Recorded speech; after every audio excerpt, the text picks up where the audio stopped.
Hello, I'm Runya, aka Media Adaptation, and welcome back to Moderation while Media's Fair Game, and we're continuing our 12 Days of Christmas. But just because it is, doesn't mean we can't do our normal weekend activities. Cause it's time once again for us to talk about the supposedly lost 80s style anime, Go for a Punch, aka Saki Sanobashi, where we cover any new developments on the Discord and Reddit channels, and then cover some older anime and manga. But before we begin, can we take a minute to realize that this is our 50th video on Saki, and it's a nice little milestone. Been at this a little over a year now. So big thanks to everyone who's been watching since the start, and making this series a success. And also to all the great people that we met along the way. But enough of that, it's time for us to get back to why you clicked on this video. And the big story on the Discord is the return of the formal interviews. To have a written account of all the people who have claimed to have seen it.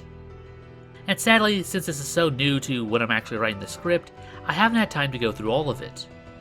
But I do know 3 of the people who have helped with this process, so I'll probably ask them about it later. The cliff notes that I got was that it consisted of a black screen with red text, no music throughout the entire film, a fight breaks out between the girls, with one of them bashing the other's head into a wall, followed by another girl holding someone down, drowning them in the sink. There is something that bugs me a little bit. That he cites the reason that he started exploring the dark web was because of the video series from the YouTuber Some Ordinary Gamer, which I am a fan of, and his dark web series only started back in 2015. Before that, he was just known for creepypastas. So I don't know if that time frame actually helps us prove that he is a troll or not. Again, I'm going to try and contact some of my friends and try to find out some more context. And with that out of the way, it's now off to the Reddit side of things, which have now hit 2.1k subs. Again, it's really nice to see them growing so fast. We have a few posts like last week of people new to the search asking how they can help, which is a good question to have, as it can be very daunting to newcomers. Luckily, there are some good people in the community to help them out.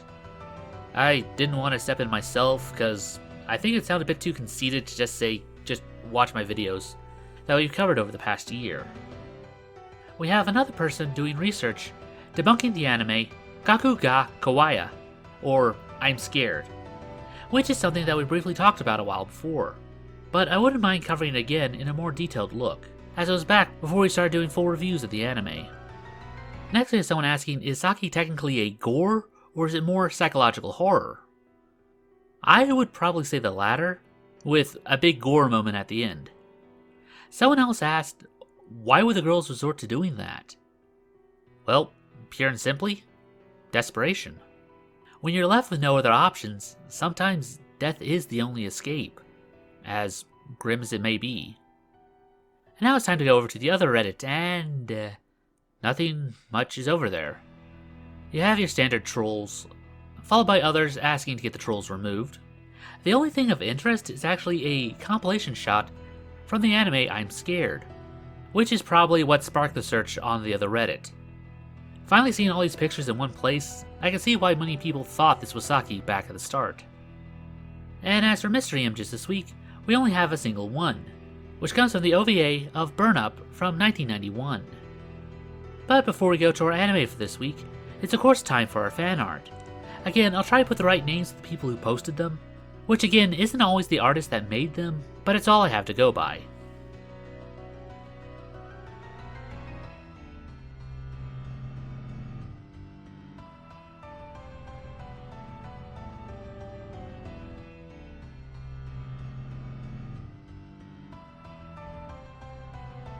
And for our anime this week, since it's the holidays, why not take a look at Itadaki My Santa from 2005. It's about a guy born on Christmas and was given the name of Santa, and had parents that worked a lot, so they were never home for the holidays. So one day, around that time of year, he gets accosted by a random girl claiming to be Santa Claus. Yes, you heard that right. They made Santa into a magical girl. Well, actually it's an army of them to be accurate. So the OVA is just her trying to convince them that she's the real thing. And this anime has some serious tonal issues. The first half is an over-the-top slapstick that's actually enjoyable over just how chaotic it is. But then it goes complete 180 and tries to be a serious drama, Oh, and if the art style didn't give it away, this was made by the same creator of Love Hina and Negima. So the second OVA about Christmas, of course, takes place in freaking July, as we get the obligatory beach episode. We meet a few other Santas, namely her little sister and best friend, but this seems like a giant retread of the first one, reusing several frames of animation, though slightly altered, and even ending in the exact same place, only with the roles reversed, as I think that she has to go back, but they misread the orders, which is actually meant for her sister. And then they have an over-the-top preview for an episode 3 that never happened. But I kinda want to see it. Again, some of that pure chaotic energy. This is the kind of anime that you need to show someone, just to make sure that this wasn't some kind of fever dream. Anyway, it's now time for adult animation for this week. And a while back we were asked to take a look at Ren X Sin Cross Mix from 2013. We said that we would talk about this one eventually whenever we had free time, which I think was probably a month or two back. And like the title suggests, this is a crossover between two different series, but still with very similar themes. Ren X Sin is about a woman who gets in debt and is forced to go to an abandoned building that they call a school, where she gets violated several times, namely in the bathroom. After going through hell, she learns that her fiancé ran off with another girl. So as the crossover goes, Rin learns of the enlightened group from Ran's anime and finds her fiancé there. But shock of all shocks, it too is also a sex cult. She does find him at the end, but by then, her sanity is far too gone.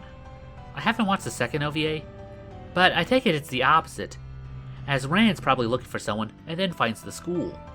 Let me know if you want us to look at the other one next week or not. And like always, let's end our video with a look at the works of artist Shin Mu. Again, these are the things that haven't been translated over yet, so forgive me if I missed something. And our first one today is the story of artificial nails. And like the title suggests, we join two girls at class, and one of them shows off her new nails.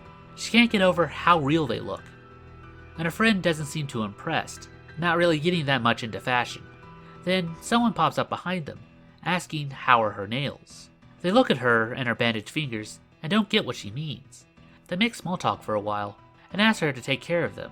And as she walks away, she realizes that her artificial nails were said to have been made by natural materials, apparently from another body. Subtle, but also creepy, and I really like her expression at the end where she puts two and two together. And for our last one today, we have Damn Story, featuring the one girl that ties the strange universe together, the girl with the oddly shaped mouth. And the Dam in the title seems to be the name of our other girl with black hair. So they actually do have names. So you can just call her Dam or Sakuga, which is what the untranslated version is.